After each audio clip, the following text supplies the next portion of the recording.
That's what it is, plugging along. Yeah.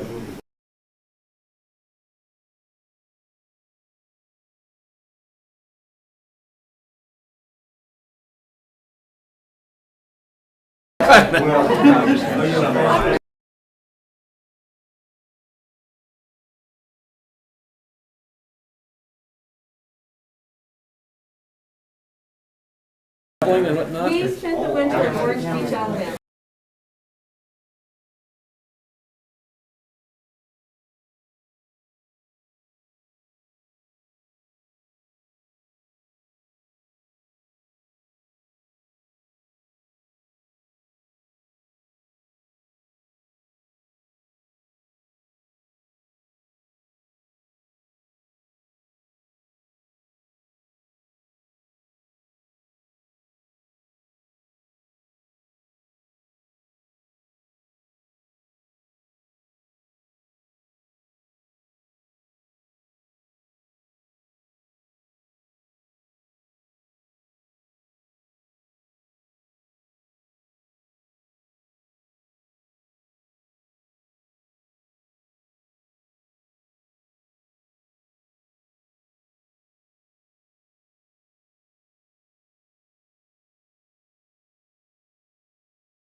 Make sure my ringer's off. That's why.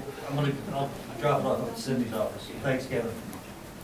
Whole Vallejo crew here today. Yeah.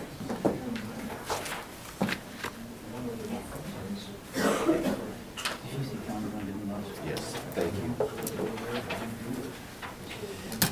How are you doing? All right. Good. Good.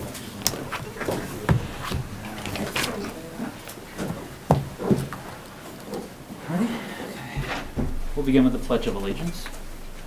I pledge allegiance to the flag of the United States of America and to the republic for which it stands, one nation, under God, indivisible, with liberty and justice for all.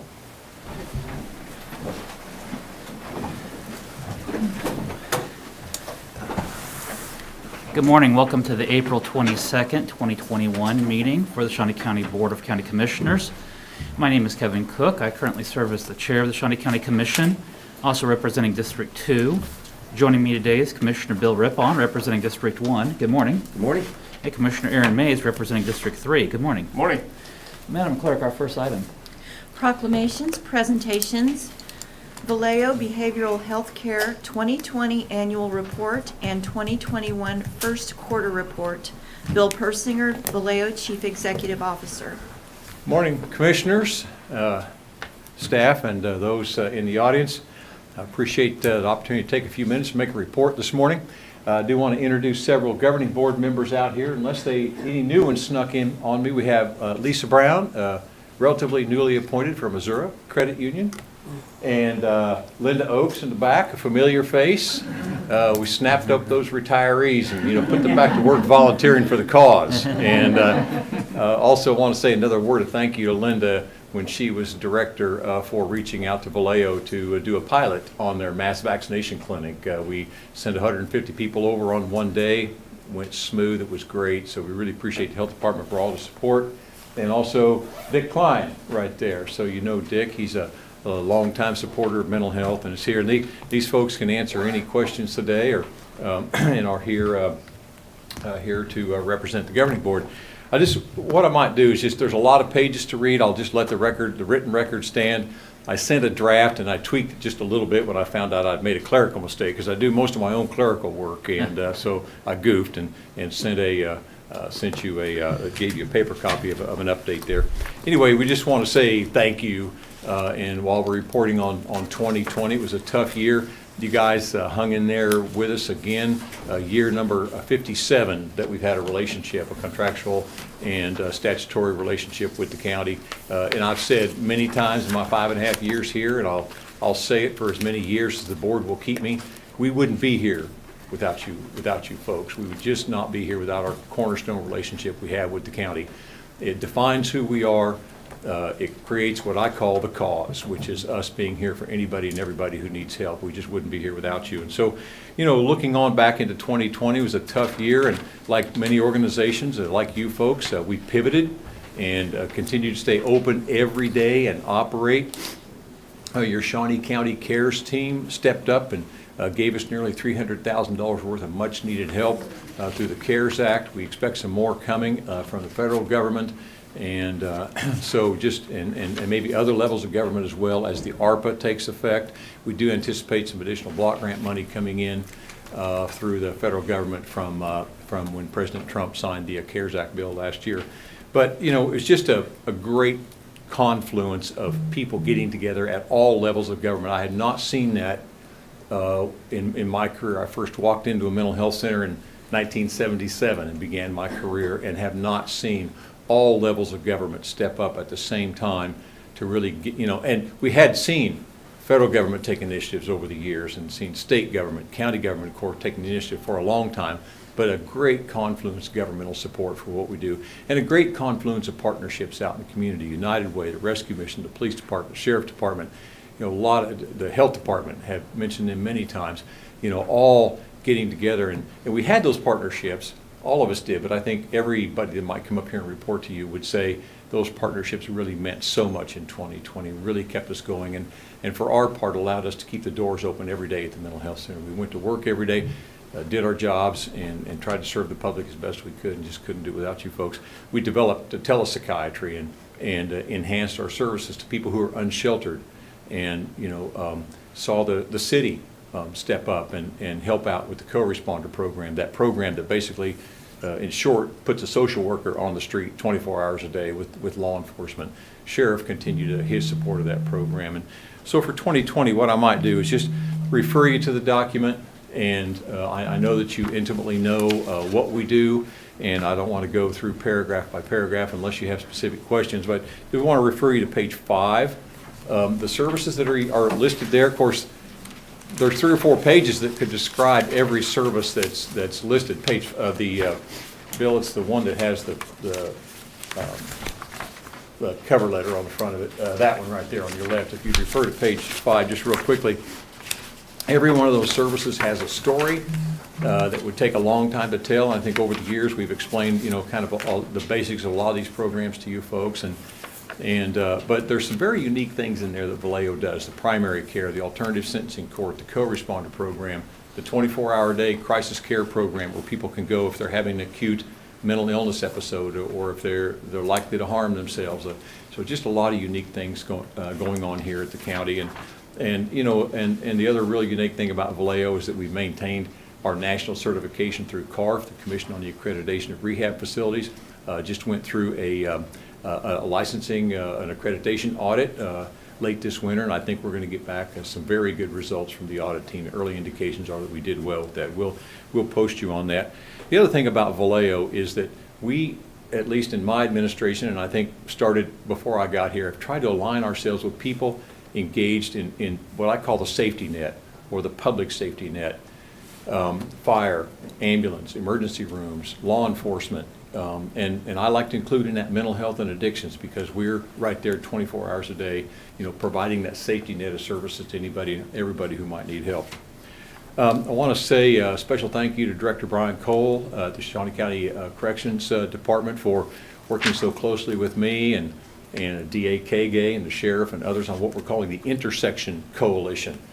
We started that group last fall, knowing full well that national and state and now county, thanks to you folks for signing the Stepping Up resolution that you did last month, we're going to be in a great place in Shawnee County to try to do a better job of keeping people who are mentally ill out of jail, to do some crime prevention in some areas and work with our partners in that way. But criminal justice reforms are coming. A lot of that does involve addictions and mental health and mental illness and those kind of initiatives. And we just are just really grateful for the team that we've assembled, including Judge Parrish and Judge Tadani from the municipal court and others who are helping us out on that. So the material that I've written on page 6, covering a brief coverage of our public safety initiatives, I would ask you to take a look at that. Really, page 7, we're looking at integrated whole person care, mind and body, and would ask you just to take an extra close look at that. We did have tried to provide you with some measurable outcomes. I think we're doing a little bit better job of measuring outcomes. It's not where we want to be, as we've reported over the years, but we are getting there every year, trying to do a better job. The co-responder program, I think, avoids a lot of cost in the fact that we're able to divert with our partners folks from being placed in jail who don't need to be there, so safely divert people from jail by having that co-responder program. I might stop there with the annual report and let that be a matter of record as required by statute, and would stand for your questions on 2020 or any questions you might have. And then I'll just take a few minutes and talk about our quarterly report. I want to talk about a program called Mobile Access Partnership just a little bit. But Chairman, with that, I'll stand for questions on 2020. Well, Bill, another legislative session has begun and almost through and near the end. It doesn't look like we're going to have an expansion of Medicaid this year, again, unless something happens in the last waning days of the session. I know that we've been talking about that for at least the last 4 or 5 years, and how that would impact Vallejo and other mental health providers and other health providers in the state. How are you doing financially, looking at your budget as we're going through 2021, knowing that it was a little bit different in 2020? And it was, and the 2020 audit that you'll see this summer, I think we'll see we'll be audited like every paycheck provider program recipient over $2 million. We received we applied and received 2.7 with the help of the fine folks at Allentown at the Fidelity State Bank. But we'll be audited on that just as a normal routine thing, and then there'll be a final financial report from 2020 that'll look pretty different than the December 31 income statement that I shared with you folks. So when Betty and her team get that report this summer, that ought to have that. And I think what's going to happen because of that great infusion of cash, that 2021 is going to look pretty good. Holding our own so far here in 2020, holding our own so far here in 2021. I've got a financial report for you that we can take a peek at. We're behind 280,000 or so, and I think we can hold our own through this year. There's some possible new funding opportunities coming up through state legislation. We hope that will be included in the budget. The increase from the county for this year made a big difference for us, and will help us secure a couple of extra days of revenue that we would not have had without your support. We're a little worried about 2022, but I think that if we can keep some energy going, we'll keep our focus. I think even 2022 could be okay, but we're a little concerned about it.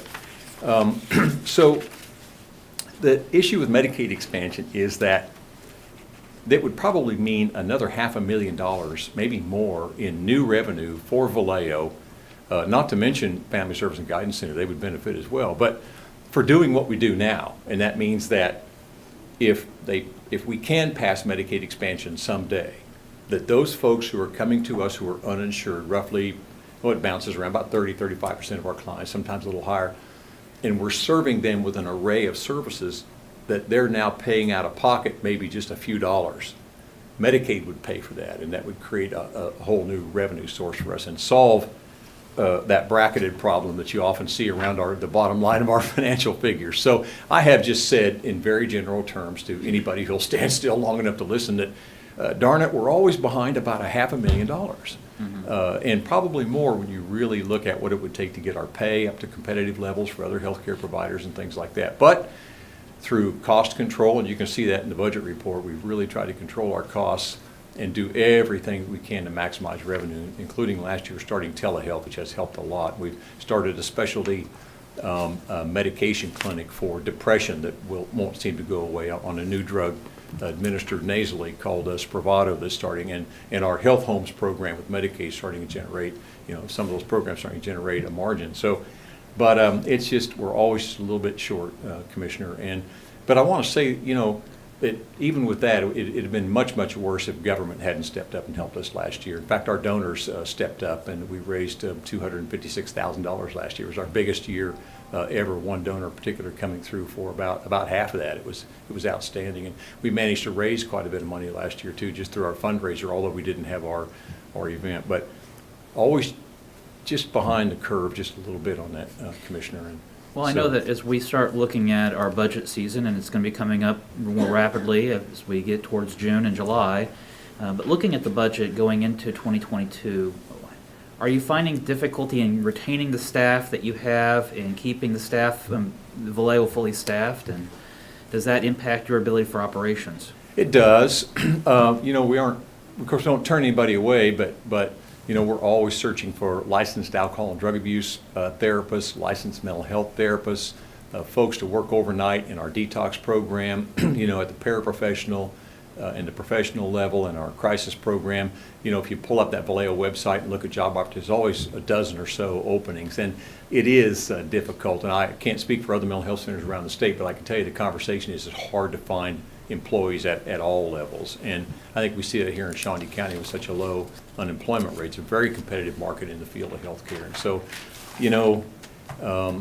we really, as the county did a couple, 3 years ago, really need to take a hard look at base pay. And we have tried to bump up salaries recently just to stay competitive so we can hire folks. But yes, when we can't hire a therapist, there's a caseload waiting, that does delay care. Or we might see somebody once or twice a month instead of every week. So we've done everything we can. But hiring is tough. It's a challenge. And so that's why I say the better funding would help out a lot. Other questions for Bill? Yeah. No. All Well, right. 2020 ended up being a tough year, but we all pulled together, all of us, and we were just proud to be included in that. Might then refer you to the first quarter report, and I'll try to wrap this up in a few minutes. Although my time is yours, I'll stand here all day and talk to you about the cause, and we're just so grateful that you're on board. This is our first quarter report, and there's you can see a couple of pages of narrative there, and I know you'll look through that in our financial statement. When people ask how's it going relative to the virus and Vallejo, I say that we're back to near normal.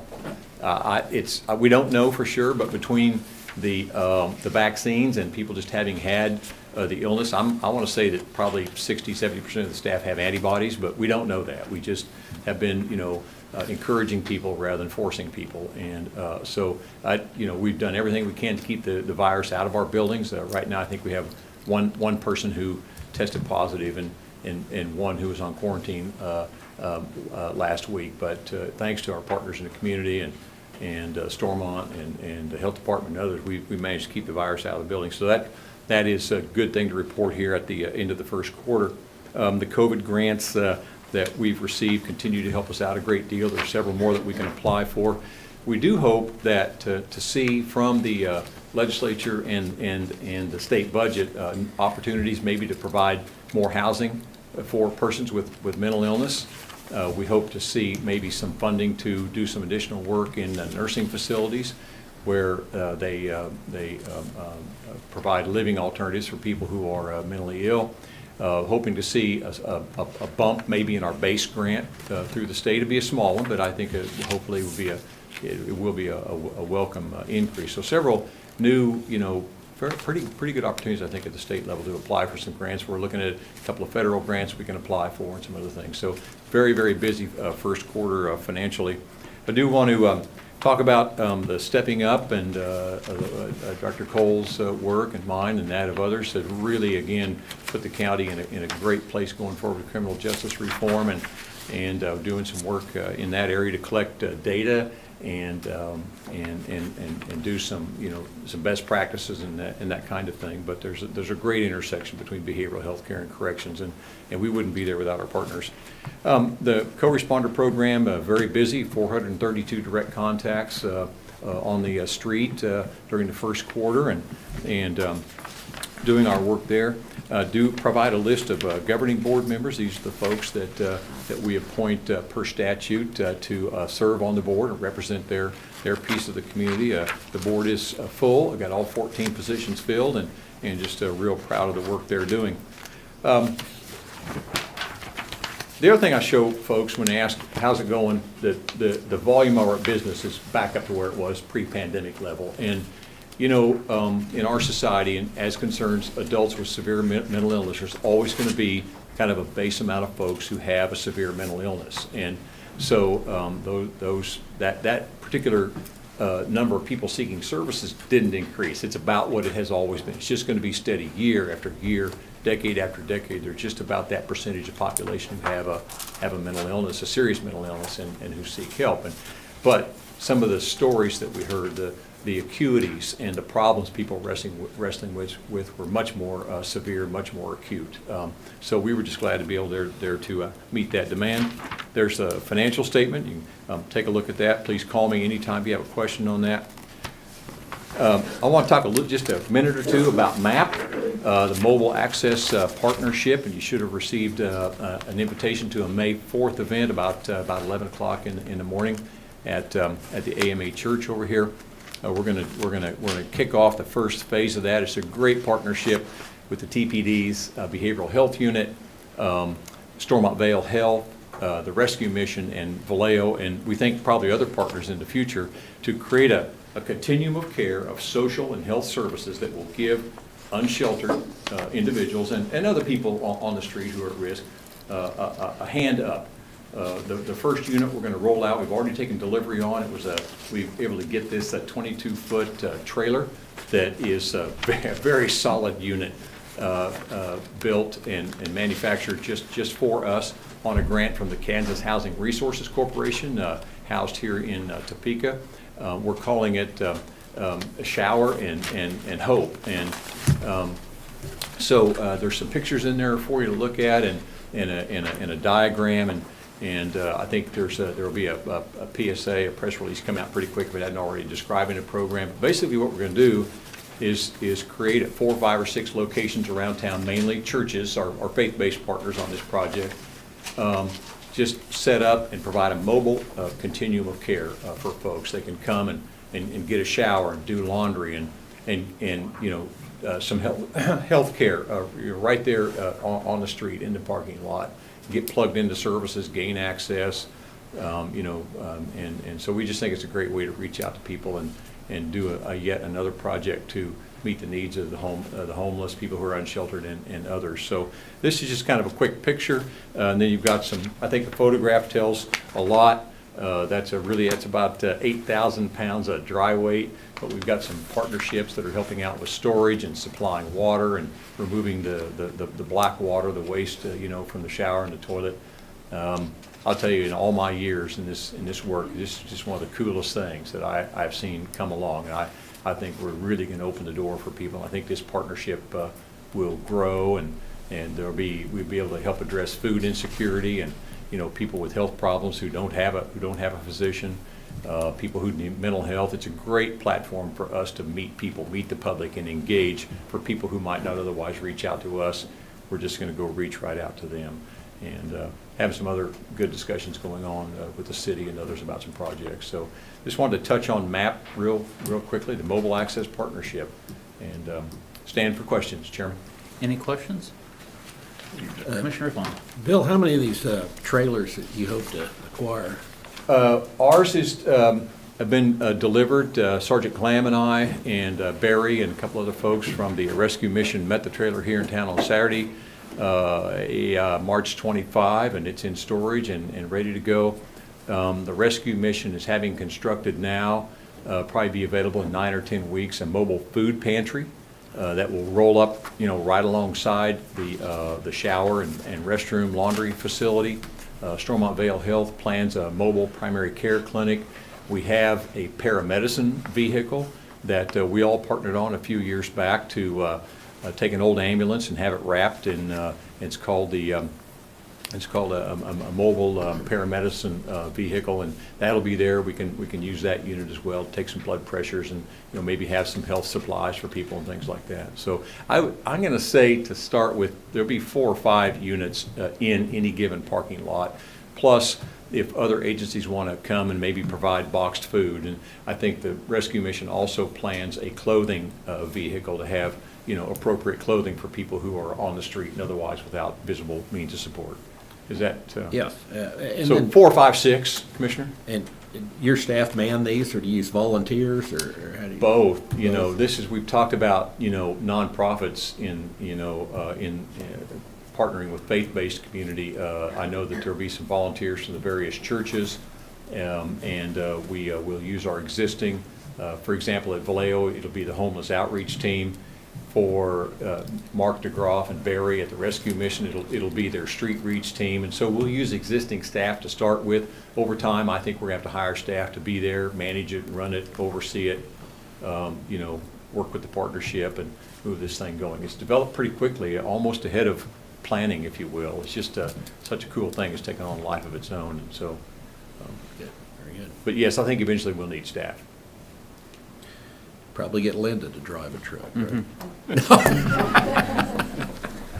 Well, this unit is big and heavy, but it is so well built. It's an awesome, the shower unit. So other units are coming, Commissioner, but I Very can good. see, I can just visualize, that's just the thing that gets me here. But our hearts are a little bit ahead of our heads on this one, to be honest with you. It's just taken off so quickly that it's like, oh, let's do this, we need to do that. So we're using, using that partnership to keep moving forward. Commissioner Mays? Bill, it's my understanding you're having a ribbon cutting for this. We are. Did you want to speak to that at all? Sure, May 4th, 11 o'clock at the AME Church down the road here. And grateful for the support of the Chamber in helping us host that. And going to have a little bit of live music and just a celebration. And hopefully good weather. I don't know what the plan is for bad weather. I'm pretty sure that Amy, our development director, could answer that question. We would just, if the weather looks bad, I assume that we find another date. But if you would enter in your calendars May 4, and if you know of anybody that would like to attend, spread the word. It's open to the public. We've pushed it out as far as we can, and have, I think, notified the press and the media, and so I think they're aware of it as well. Very good. All right, sounds great. Thank you, Bill. Thank you, folks. Thanks again to our board members for being here. Thank Appreciate you that. all. Thank you. Madam Clerk, our next item. Item 3, consent agenda. There are 3 items on the consent agenda. Are there any questions, or is there a motion? Motion to approve. Second. Motion to approve by Commissioner Rippon, second by Commissioner Mays. All in favor say aye. All opposed? Reflected, it passes 3-0. Our next item. Item 4, new business. A, County Clerk, number 1, consider all voucher payments. Commissioners, this morning we have vouchers totaling $1,663,343.92. Highlights of that, under Sheriff, we've got a CBS Manhattan LLC for $38,857. That's for the annual maintenance contract for the door access control, the CCTV, and the intrusion alarms at the law enforcement center. Also under Solid Waste Recycling, we've got a payment to Elliott Equipment Company totaling $249,445, and that is for a new front load truck. So I don't have any questions about this. I'd move for approval. Second. Motion for approval by Commissioner Mays, second by Commissioner Rippon. All in favor say aye. All opposed? Reflected, it passes 3-0. Our next item. Number 2, consider correction orders. I'll move for approval. Second. Motion for approval by Commissioner Cook, second by Commissioner Rippon. All in favor say aye. All opposed? Reflected, it passes 3-0. Our next item. Item B, Bond Council, number 1, consider approval of resolution number 2021-27, authorizing the issuance of Shawnee County, Kansas taxable industrial revenue bonds in an estimated amount of $16 million and execution of all related documents for the Cedarhurst of Topeka Real Estate LLC project. Good morning, Bob Perry. Last December, Cedarhurst of Topeka filed its application requesting the county to issue its industrial revenue bonds. The estimated principal amount is $16 million. The purpose of the bonds will be to acquire about 17 acres in the northeast corner of 17th and Urish and build about a 75,000 square foot senior living memory care facility. With their application, they also filed a cost-benefit analysis indicating the benefits accruing from the project as opposed to tax revenues to be lost should an ad valorem exemption for the project be granted by the Board of Tax Appeals. In January the 25th, this board passed the resolution of intent expressing its intent to issue the bonds pending the negotiation between the parties on the sale of the bonds and the terms of the deal, and they're lining up contractors and et cetera. The weather's broke, they're ready to proceed. This will authorize the issuance and delivery of the bonds. Cedarhurst is purchasing the bonds for its own investment, so it's all an in-house self-financed project. Bob, I know that we've gone through this before, but just for the benefit of everybody who's present and those that don't know, is the county personally obligated or liable if Cedarhurst would default or if there was the project didn't go forward? No, Kevin, this is what they call a conduit financing. Basically, the purpose of this type of financing under these circumstances for this project is to allow the investors to request the Board of Tax Appeals to grant an ad valorem exemption for a period of years not to exceed 10. And they also get a sales tax exemption from the acquisition of product and supplies and materials and services from the retailer sales tax for those project portions purchased with bond proceeds. So it allows, both of those would allow a little bit better return on the investment. It also allows a little bit of leverage into the deal up front until the facility is constructed and allows it to be filled. By statute, this is neither a debt or an obligation of the county, and by statute, the county cannot use tax revenues of any sort to pay any of these bonds. And then also, there was a cost-benefit analysis that was done that said this was a feasible, viable project and worthy of its endeavor. Yeah, the purpose of the cost-benefit analysis is basically to have a record to indicate that the loss of the local tax revenues and potential state revenues are offset by the acquisition of new employees, new assets that go back on the tax rolls eventually. And according to the cost-benefit analysis, the benefits to the county and the subdivision, taxing division within the county as well as the state, after the ad valorem exemption is over, is still exceeded by the benefits from about 65 to 70 new employees as well as the other infrastructure improvements put in place. And the last question I have for you, and it's not related to this item directly, but as we're talking about bonds, what is the state of the current bond market? Is the county maybe looking at taking out bonds at some future point? Are bonds up, bonds down? What's going on in the world? That's an interesting question. Betty and I had a short discussion on that this morning. It's been weird, I guess. In the last year, I've seen a lot less privately or publicly sold bonds, most of them in private placements. Some have been as small as a couple $100,000.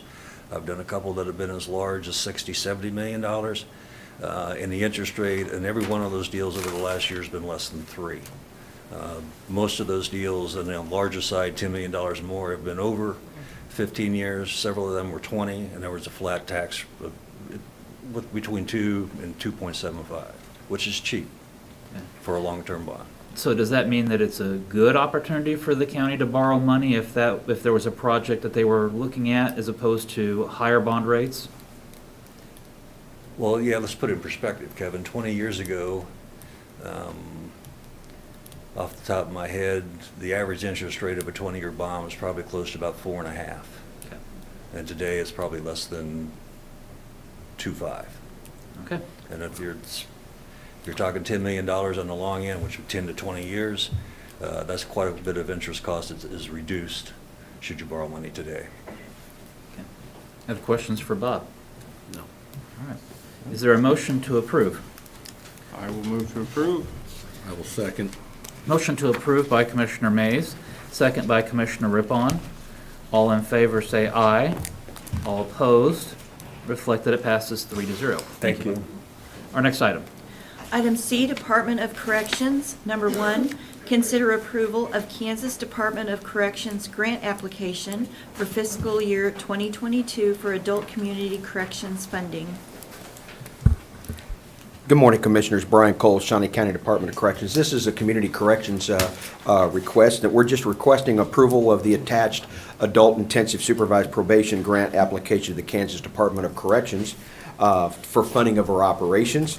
That each year, Kansas Department of Corrections will identify anticipated allocations through a formulary type of situation to be able to determine the funds available for our operations, and that this requires by statute for us to put together, what I will say, Major Tim Phelps to put together a very comprehensive plan that he reviews with me, and then we reflect it on how the funds will be used. The grant application is for the 3rd and the 2nd judicial districts in the amount of just almost about $1.7 million over that. And it's broke down in the memorandum of how that, if the, one of the things that we have to pay attention to is that we put forward the funds, and if the Kansas Department of Budget is approved, Kansas Department of Corrections budget is approved by legislation, we're good. There could be a possibility of reduced funds from the Kansas Department of Corrections depending on what the legislature does. But this is our statutory requirement for us to be able to put in this grant. Adult community services have been very successful in the last year, and we continue to move forward in providing meaningful employment opportunities for our clientele. And I'd stand for any questions you all may have. I think it may surprise some people watching that Shawnee County is supervising inmates from Jackson, Jefferson, Wabunsee, and Potawatomi counties. Absolutely, and we go to those areas to provide a continuity of care for that. But then we have the bigger resources and are able to network with their judiciary bodies and their clients and stuff like that. So we have offices in Wamego, and we go to these areas to be able to reach out to the community. And it's been a very good relationship and a partnership that we've had. And so this has been very good. And the Kansas Department of Correction looks favorable on us being, the bigger counties being able to help out the smaller counties. And we've seen this as another successful implementation for here in Shawnee County. Any questions for Director Cole regarding the grant application? I'll move for approval. Second. Motion for approval by Commissioner Cook, second by Commissioner Mays. All in favor say aye. All opposed? Reflect that it passes 3-0. Our next item. Thank you. Thank you.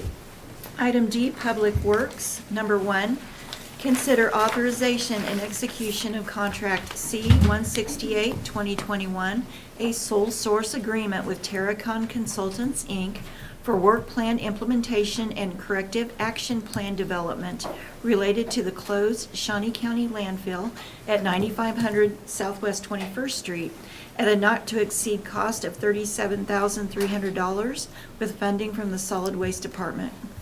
Good morning, Commissioners. Kurt Niehaus, Director of Public Works. What you see before you is the old landfill. The dash line in red is the border of the landfill. At the south edge of the landfill is 21st Street. On the east edge of the landfill is Hodges Road. The landfill used to include this area right in here, but it was sold at some time in the early 80s. So the landfill stretched from Hodges all the way to Hook Road. But again, now the boundaries of the landfill are as shown in red. The county received the pit permit for the landfill from KDHE in 1976. The landfill closed in approximately the mid-80s. And the landfill's been under post-closure care since January 17th of 1989. Beginning in 2009, we started methane monitoring. That was quarterly. we started the well monitoring, the groundwater well monitoring in 2009. That's every 6 months. And then we also did some leachate monitoring. All of those monitoring points in the landfill are not shown. The ones that are shown are really germane to our conversations this morning. We have two problems at the landfill. In the northwest corner of the landfill, we have elevated methane levels. Methane is a gas. It's a gas that's a result of the decomposition of waste. In the northeast corner of the landfill, we have a similar problem with methane, and then we also have a problem with groundwater contamination. KDHE has asked us to address these two problems. So the reason I'm here before you this morning is for you to accept and approve a contract with Terracon, a sole source contract with Terracon, to sink some additional off-site and on-site monitoring wells and probes to help us define the limits of this elevated methane and this groundwater contamination. Once those wells and monitoring points are in place, Terracon will analyze the results of the information gathered from those wells, whether it be chemistry or the concentration of gas. And then we hope to ultimately formulate a remediation plan for the landfill that satisfies KDHE. The work in this contract has been approved by KDHE, but it's only another step in the chain to bring the landfill into ultimate compliance. Why Terracon? Well, Terracon's been working at this landfill for a long, long time. They probably know the landfill better than anybody else. The landfill is what they call a grandfathered landfill. It was created before many of the modern regulations that we have. For example, it's hard to see in the picture, but the waste cells push and actually almost abut the northern boundary of the landfill. If you remember our recent conversations about the modern landfill up on North 75, there's a tremendous buffer zone between the cells and the boundary of the landfill. Here we don't have that. And that is why we think we're having a problem with methane and groundwater contamination, because these monitoring points are so close to the waste. So that's why we want to push some more points out further from the waste cells to see if this truly is a problem that needs to be addressed. Again, this is not a final solution. The information gleaned from the work that takes place as part of this contract will help us formulate a final resolution. The work will be paid for out of the solid waste budget, which we all know is user fee funded. With that, I take your questions. Any questions for Kurt, or is there a motion? I had a question. If we have high levels of methane, how do you mitigate the situation? Can we do it like we do at the other landfill and use it to generate? The landfill isn't big enough to generate enough methane to use it. Yeah. You can build trenches. We have, if you look over on the east side of the landfill presently, we have a vent system. And that vent system is designed to collect methane and vent it to the atmosphere. We may have to create something similar to that along the north side of the landfill. So that's an example of how you mitigate the methane that collects in the trash, the mass of trash that's in the ground. Other questions? Questions? I would move for approval. Second. There's a motion for approval by Commissioner Rippon, second by Commissioner Mays. All in favor say aye. All opposed? Reflected it passes 3-0. Our next item.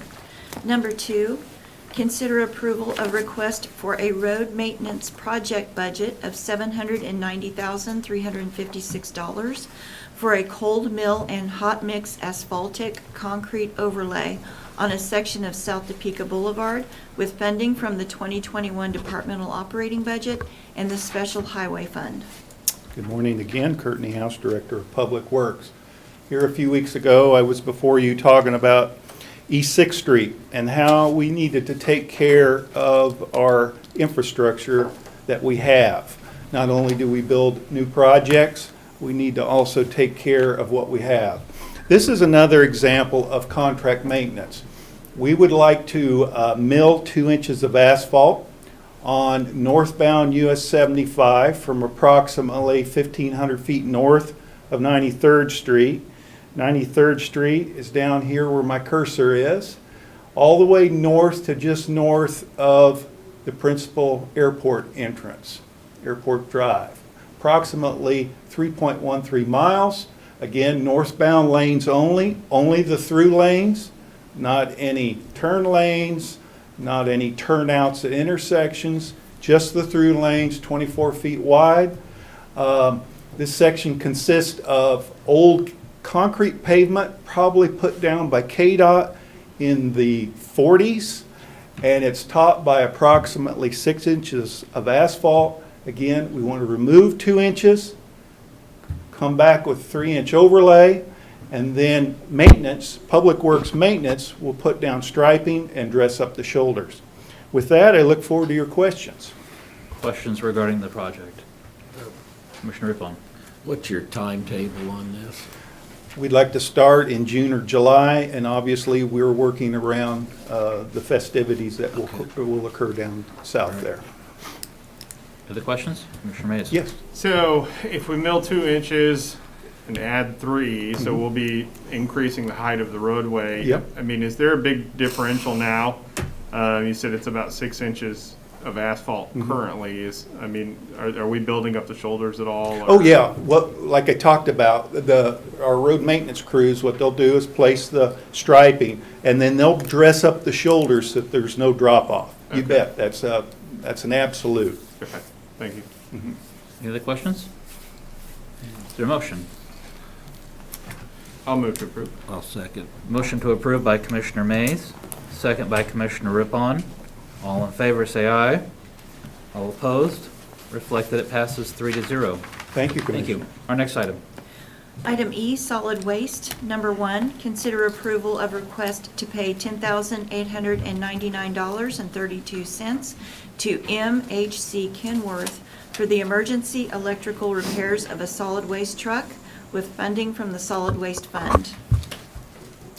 Good morning, Commissioners. Bill Sutton, Shawnee County Solid Waste. The item before you is an emergency purchase request for an electrical repair that we had with one of our side loading recycle trucks. We only have one spare truck in our fleet, so we had to get this one back into operation as soon as possible. The total cost of the repair came in at $10,899.32. The emergency purchase order has been signed by Audit Finance. And to answer any future questions, there is only one of these trucks in our fleet. This is a problem that we identified with the wiring harness after the fact, the way it was rubbing. So we should not have any future issues with this. This truck is not scheduled for trading until 2024, so this is one of our trucks that we use on a daily basis. So I stand by for your questions, gentlemen. Questions? How old is this truck? This was a 2019 truck, so it was just out of the general warranty of the vehicle itself. And this is the first time this has happened? Yes, it is. Okay, so we anticipate it won't happen again? Yes. But- Yes. All right. I'll move to approve. There's a motion to approve by Commissioner Mays, Second. second by Commissioner Rippon. All in favor, say aye. All opposed? Reflect that it passes 3-0. Thank you, gentlemen. Thank you. Our next item. Item F, Health Department. Number 1, Consider authorization and execution of contract C-169-2021 with the Kansas Department of Health and Environment to receive $980,333 for the ELC COVID-19 Infrastructure Expansion Funding Award to assist with COVID-19 response and recovery efforts with no cost to Shawnee County and no match requirement. Good morning, Commissioners. Teresa Fisher, Interim Director with the Health Department. As the clerk read, this is our request to actually accept the funding. I was before you on March 11th to ask to apply for the funding from KDHE. As a reminder, this funding was only open to local health departments. We had the base amount of $100,000, and then the additional was based on our population. So that's the total that we arrived at. We do plan to mainly use this to cover payroll for our infectious disease division and then other staff that we still have doing the COVID-19 work. I'd be happy to answer any questions you might have. Questions for Teresa? I'll move for approval. Second. Motion for approval by Commissioner Cook, second by Commissioner Mays. All in favor say aye. All opposed? Reflected, it passes 3-0. Our next item. Number 2, consider approval of request to dispose of 5 Ford Crown Victorias using Purple Wave with the proceeds from the sale to be deposited into the Health Department fund. Good morning, Commissioners. Teresa Fisher, Interim Director with the Health Department. I think I'm the third department to come before you. It must be time to get rid of vehicles throughout the county, but we have 5 vehicles that we would like to dispose of. 4 of these are ones that were used by our child care licensing program, and for those vehicles, we entered into an agreement last year with Enterprise Fleet Management at the encouragement of other departments in the county, and I think we had also talked with Audit Finance that this was a sound investment for us to do.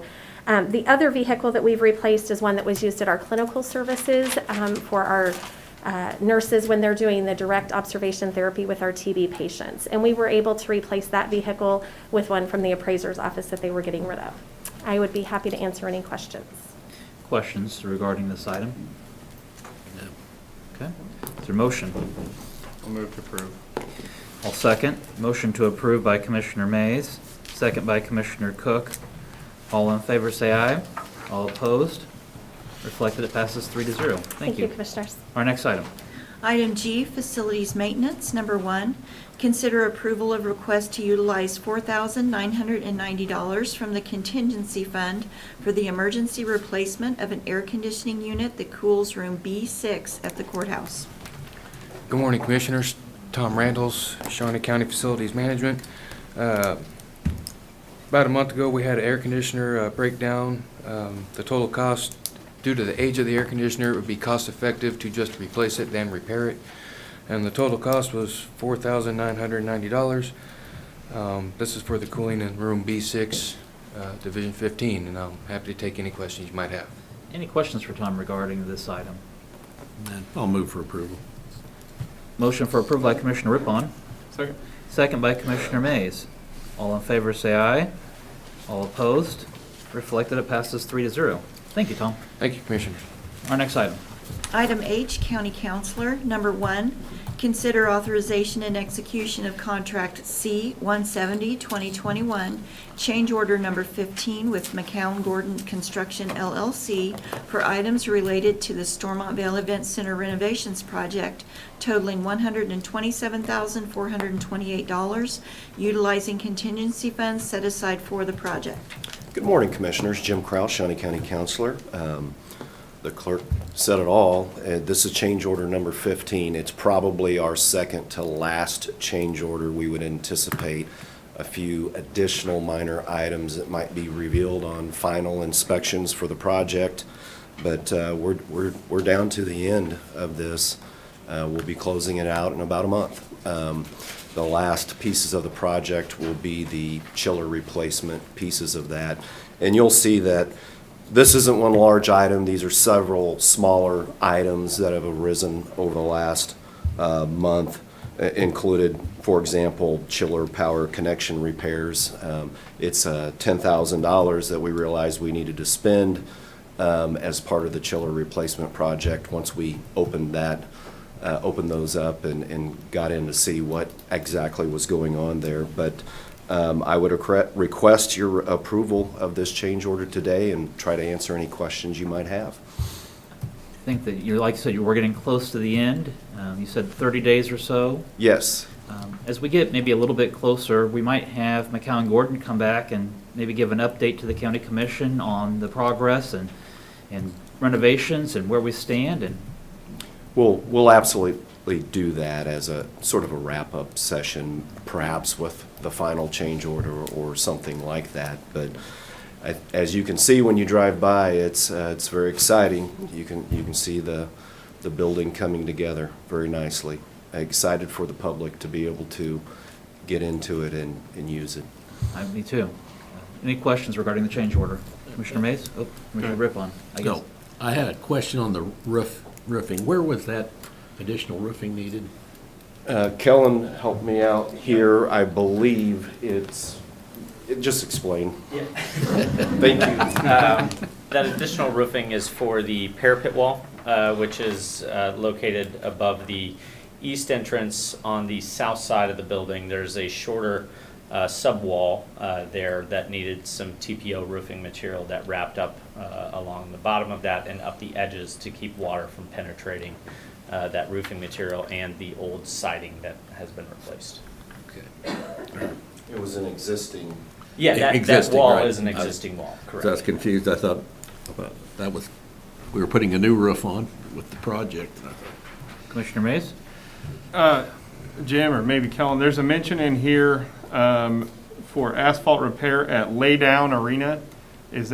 Do we have a Laydown Arena, or is that a typo for Landon? No, that's laydown area. So in the parking lot. Oh, area, okay. In the Okay. parking lot, the staging area where McCown Gordon has been maintaining their equipment. Basically, we've replaced the parking lot all the way around that. Okay. And this is the last spot in the parking lot when they remove that equipment as they're leaving the job site. Okay, that makes sense. All right. I just thought I'd never heard of that before, so, all right. Other questions? No. Is there a motion? I'll move for approval. Motion for approval by Commissioner Rippon. All second. Second by Commissioner Cook. All in favor, say aye. All opposed? Reflected, it passes 3-0. Thank you. Thank you. Our next item. Number 2, consider authorization and execution of contract C-171, 2021 with K1 Realty Investment 02 LLC to purchase the property at 707 Southeast Quincy for a total purchase price of $750,000. Good morning again, Commissioners. This is a contract to purchase real estate, specifically 707 Southeast Quincy. The total purchase price under that contract is $750,000. I do want to note that your approval this morning of this contract for this project constitutes the county's declaration of reimbursement under Section 1.1.50-2 of the United States Treasury Regulations. This contract has a 45-day inspection period so that we can inspect the building to make sure we're satisfied with its condition. Those inspections have already begun. And it will close in 60 days if we are satisfied with the information we receive through those inspections. So far, there has been no final decisions as to which offices would be in that building. That's undergoing consideration at this point. Our first priority is to make sure that the building is in a good condition for us. And I'll be happy to try to answer any more questions that you might have. Let's start out with the first question I think the public might have is, why is the county buying a building? What's the reason? Well, the reason is, although this is a great building, the Shawnee County Courthouse is a great building. It's been here for almost 60 years, and the courts have grown. The services that are provided have grown, and the courts need additional space in a couple of different ways. The district attorney's office needs additional space, and it's a lot cheaper and efficient for taxpayers for us to acquire additional office space than it is to build a courthouse at this point in time. So this is an interim step to, extend the lifetime of this building, really, by acquiring additional office space for administrative offices. And this is a building that's catty corner or across the street Yes. from the current building. It has the advantage of location and will allow county employees to use existing parking. And so would the idea be, I know that we're still working on plans, but to relieve some of the administrative services that are in this building so there would be more room for the courts and the district attorney? Yes. And then on the contract, this is our declaration of intent, but if we find something in the inspection that concerns us, would we have the ability to walk away from it? We do, without the loss of earnest money. So yes, we can walk away at no cost if we find a condition on the property that concerns us and that we cannot, remedy through a renegotiation of the purchase price. Okay. Other questions? Just might add that we're not displacing any business, and we're taking advantage of a building that's currently vacant, and I think that's good. Yes. So, Okay. I'll move to approve the authorization of the contract. Second. Motion for approval by Commissioner Cook, second by Commissioner Mays. All in favor, say aye. All opposed? Reflected, it passes 3-0. Thank you. Thank you. Our next item. Administrative communications. This is an opportunity for any department head or member of the public to address the commission on any item. Good morning, Commissioners. Kellen Seitz, Spectre Venue Management in the Stormont Vale Event Center. It's been a pretty wild last 12 months. So we are coming before you today to announce that we have some very exciting live entertainment content coming back to Landon Arena. So we will make an event announcement tomorrow for a piece of live entertainment business that'll be coming to the facility in June. We have been working around the clock for the past about 4 or 5 months on scheduling around live entertainment promoters, agencies, and artist management groups with getting as much of that content back in to the 2021 year as possible. We have a number of family shows, live entertainment content, concerts, and things of that nature that have been confirmed that we will be announcing over the coming months. And some larger pieces of business that we're hoping to confirm here very soon and bring those announcements before you. But we, as you recall, closed down our facility in March of last year of 2020, and having an event return in June will be about 15-month time span from those live entertainment events taking place in Landon Arena. So we're really excited to get the public back out and see the renovated facilities and have those events start happening again. So just wanted to give you that piece of good news this morning, and happy to answer any questions if you have any. Questions? Well, we're looking forward to the announcements. Yeah, thank you. Thank you. Wait. Good morning, gentlemen. Joe Hopek. I noticed that there was a new scorecard published this morning. I'm going to be here until something changes on that. And I've spoken to you a lot about statistics and the analysis of it, but I really wish Dr. Locke were here to address some concerns. But what I want to do is, as this pandemic winds down, I want to demonstrate to you the ridiculousness of this gas gauge that's going on. So right now, this week, it went down a little bit. Okay, that looks good, but we're still in this moderate stage. If we did not have one COVID case for a year, and Stormont Vale did not have one COVID case for a year, let's even take that farther. For 100 years, if we did not have a COVID case, and Stormont Vale did not have a COVID case for 100 years, but Stormont Vale's census was 80%, which is not unusual, we would be at moderate by our scorecard. And that's kind of ridiculous, isn't it? Let's take that one step farther. If after 5 years we didn't have one COVID case, and Stormont Vale census was 80%.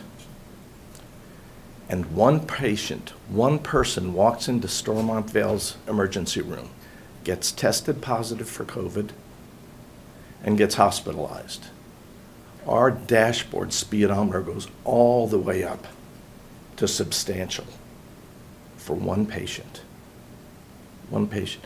That shows you that the design of the scorecard is severely flawed. You have no endpoint in sight for this. When are you ever going to get rid of it?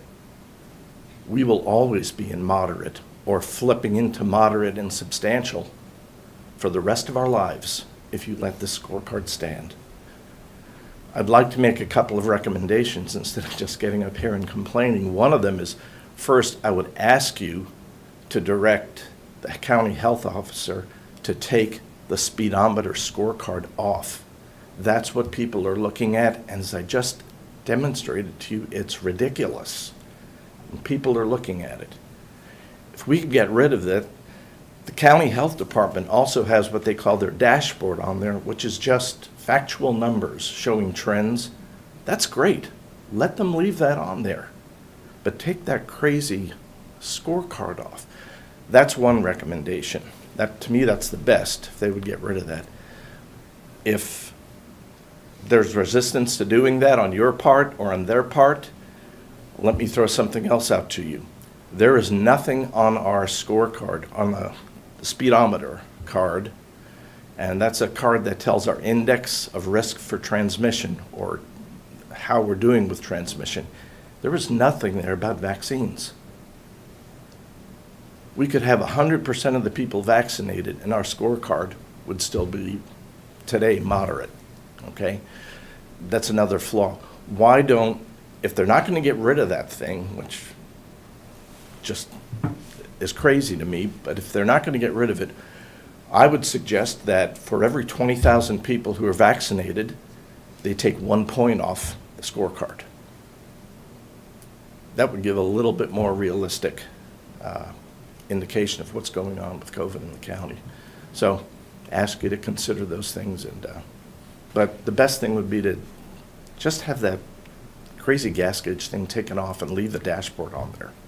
So thank you. Thank you. Joe, I have a question. You study this a lot. Are any of the other counties using similar gas gauge type?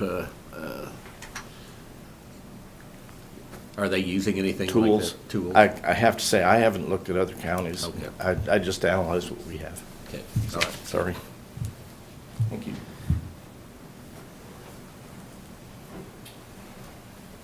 Good morning, Commissioners. Mike Kage, Shawnee County DA. I just wanted to take a moment and express my excitement and my appreciation for the action taken this morning by this body in approving that contract. We have been cramped ever since I've been in the office. I know I've been talking about this going on 5 years now, and recently had the opportunity to listen to a speaker who knows a lot about leadership, and he described leadership as an action. And the fact that this body is taking action shows leadership. And our office will benefit. The people we serve, the public we serve, the victims that we serve every day will benefit from it. And I know the courts need the space as well. So thank you for demonstrating leadership this morning. Mike, before I let you go, just what are some of the issues that the district attorney's office is experiencing right now with space in this building? The lack thereof, where to put people. I literally have employees who can't be in the office because we don't have space for them. We're lucky that we've developed a pretty good relationship with Washburn University School of Law, so we have a lot of interest there, people who want to come into the office and work as well, and we just don't have space for it. When we have meetings with victims, we have a conference room, and then we kind of have a smaller secondary conference room that we've created. There are times where we don't have enough space to even meet with our people that are coming in and preparing for court. I know that the county has worked with us in providing interim steps along the way, and we're very grateful for that. We sincerely are. But this is an actual solution, a permanent solution to all of our space issues. So this is the happiest I've ever been standing up here. I'm just going to tell you guys, thank you on behalf of everyone in my office and the courts. Thank you very much. Thank you. Mike, did I see you walk by my office with a tape measure? I'll come back later for that. Let's just hope the deal doesn't fall through. Yeah, sure, Right. I know. Just seeing this step right here is very encouraging, so thank you very much. Thank you.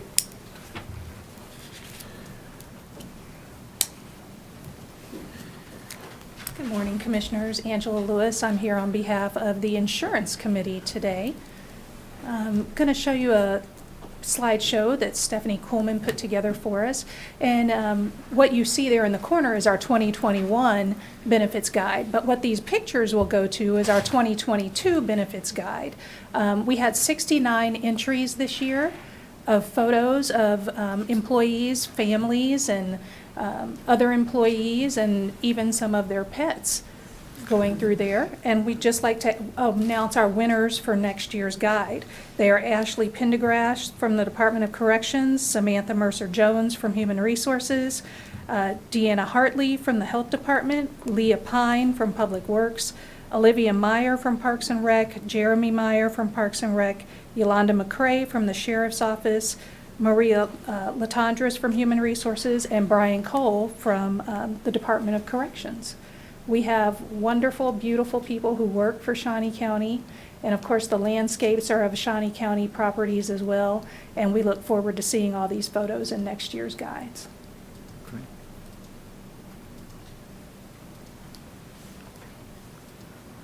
Thank you. Angela. Any other comments this morning? Commissioner Rippon. I helped a little bit more with tulips at twilight, and it was a good event. Even when it was cold, there was a lot of people showing up, so it's good event. So How do the tulips look after the little snow that we had?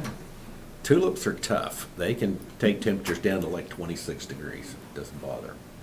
So if you still want to come out, they look good? They probably look great. Yep. Well, it looks like we're going to have some great weather coming up. Commissioner Mays. Nothing from me. I don't have anything else this morning. Our next item. Executive sessions? There is a need for an executive session. This would be regarding personnel matters of a non-elected personnel, specifically related to the health department, and it will be for a period of 45 minutes, and that's a motion made. Is there a second? Second. Motion made by Commissioner Cook, second by Commissioner Rippon. All in favor say aye. All opposed? Reflect that it passes 3-0. Let's say that we'll start at 10:10.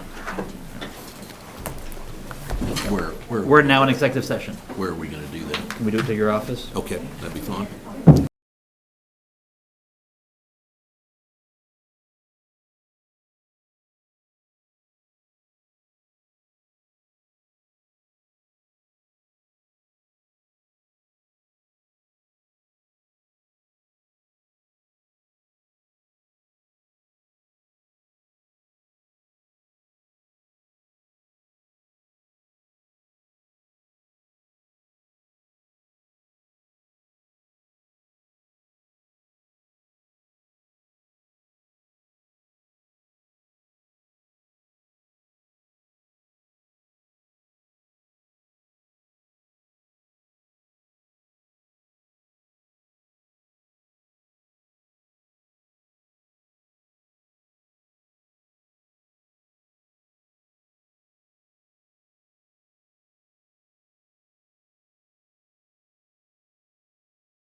Ready?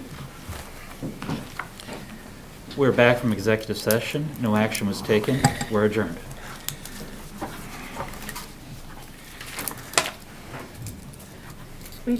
We've got February's minutes.